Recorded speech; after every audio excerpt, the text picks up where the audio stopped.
Assalamualaikum warahmatullahi wabarakatuh. Halo teman-teman, perkenalkan nama saya Dana Juliani dengan NIM 198210002. Saya di sini dari program studi pendidikan fisika. Nah, di sini sekarang saya akan membahas mengenai hukum ketiga Newton atau yang disebut dengan hukum aksi reaksi. Baik, pada kesempatan ini materinya akan kita bagi menjadi 3 ya teman-teman, yaitu definisi hukum ketiga Newton seperti apa, baik secara bahasa ataupun secara matematisnya definisinya seperti apa. Kemudian kita akan bahas langsung definisinya itu, akan kita kupas dalam contoh aplikasi kehidupan sehari-hari seperti apa. Kemudian yang ketiga itu ada kesimpulan konsepnya. Jadi nanti konsepnya harus seperti apa agar kita tidak miskonsepsi. Nah, yang pertama kita akan bahas definisi dari hukum ketiga Newton atau yang biasa disebut juga sebagai hukum aksi reaksi. Betul sekali. Nah, definisinya seperti ini ya, teman-teman. Jika benda pertama mengerjakan gaya pada benda kedua, maka benda kedua akan mengerjakan gaya pada benda pertama yang besarnya sama tetapi arahnya berlawanan. Jadi gini teman-teman, jika benda pertama memberikan gaya pada benda kedua, maka benda kedua itu akan memberikan gaya yang sama juga kepada benda pertama yang besarnya sama tetapi arahnya berlawanan. Nah, jadi itu ya definisinya secara bahasa, teman-teman. Nah, sekarang definisi secara matematisnya seperti ini, teman-teman. Jadi, hukum ketiga Newton ini didefinisikan sebagai F aksi sama dengan min F reaksi, di mana F aksi tersebut merupakan gaya yang diberikan benda pertama kepada benda kedua. Dan F reaksi ini adalah gaya yang diberikan benda kedua kepada benda pertama. Hanya saja tanda negatif atau tanda min yang terdapat di F reaksi tersebut menunjukkan arahnya yang berlawanan. Nah, secara matematisnya jadi seperti itu ya, teman-teman. Jadi gini, F aksi sama dengan F reaksi. Jadi F di sana menunjukkan besar, gayanya yang sama. Hanya saja tanda min atau negatif dari F reaksi di sana menunjukkan arahnya yang berlawanan. Semoga teman-teman tidak bingung ya. Tetapi kalau masih bingung, kita akan bahas dari contoh aplikasinya berikut ini. Sekarang kita akan pakai contoh aplikasi dalam kehidupan sehari-hari. Contohnya, ada orang yang bersepatu roda ini mencoba untuk mendorong tembok.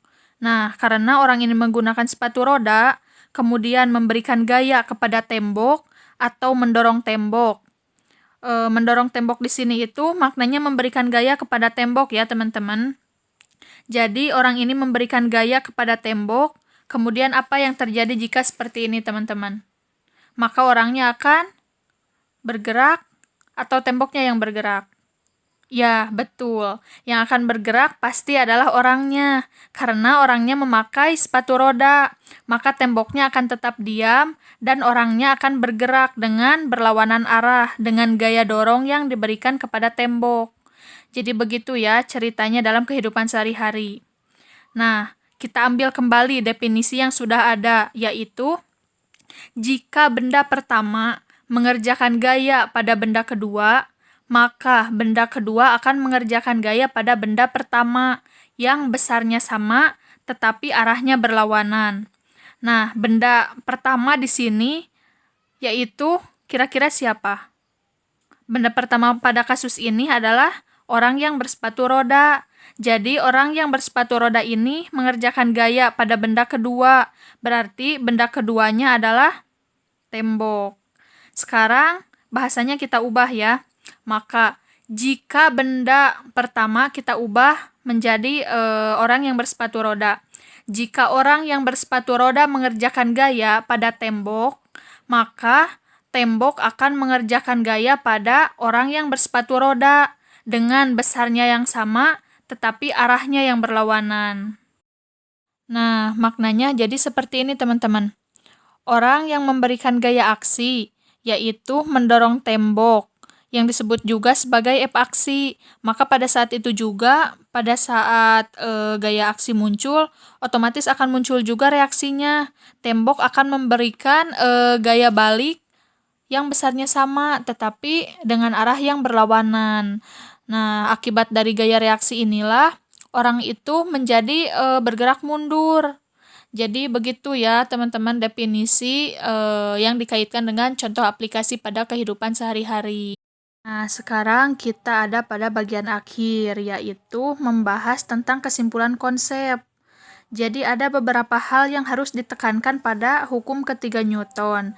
Kesimpulan konsep yang pertama, yaitu pasangan yang timbal balik atau gaya aksi reaksi serempak, bukan sebab akibat. Jadi artinya terjadi serempak. Jadi munculnya itu berbarengan, tidak aksi dulu kemudian reaksi muncul. Bukan seperti itu ya teman-teman. Jadi bukan aksi muncul kemudian menunggu aksi selesai dan reaksi kemudian muncul. Jadi tidak seperti itu ya. Kemudian yang kedua, terjadi pada dua benda yang berbeda. Jadi saat orang bersepatu roda mendorong tembok, maka tembok akan memberikan gaya reaksi. Nah, F aksi tersebut terjadi di tembok, sedangkan F reaksi terjadinya di tangan orang yang bersepatu roda. Jadi terjadi pada dua benda yang berbeda ya. Kemudian lanjutannya terletak pada satu garis lurus yang menghubungkan kedua benda. Jadi antara gaya aksi dan gaya reaksi itu terletak pada satu garis lurus yang menghubungkan kedua benda. Jadi pada gambar tersebut terhubungnya yaitu di tangan dan letak F aksinya berbeda. Jadi F aksinya di tembok dan F reaksinya juga di tangan. Kemudian kesimpulan konsep yang terakhir atau yang ketiga, yaitu pasangan gaya memiliki besar yang sama dan arahnya yang berlawanan.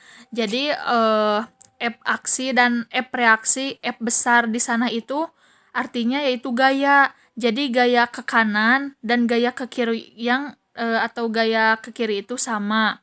Hanya saja karena ini tanda panah itu merupakan vektor ya teman-teman.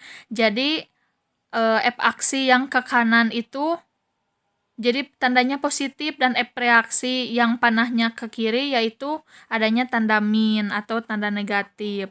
Jadi pasangan gaya memiliki besar sama namun arahnya yang berlawanan. Sekian pembahasan yang dapat saya sampaikan mengenai hukum ketiga Newton. Mohon maaf apabila ada kata-kata yang kurang dimengerti atau kurang jelas. Hal-hal yang benarnya itu berasal dari Allah Subhanahu wa taala dan hal-hal yang salahnya berasal dari saya sendiri. Semoga bermanfaat bagi teman-teman. Wassalamualaikum warahmatullahi wabarakatuh.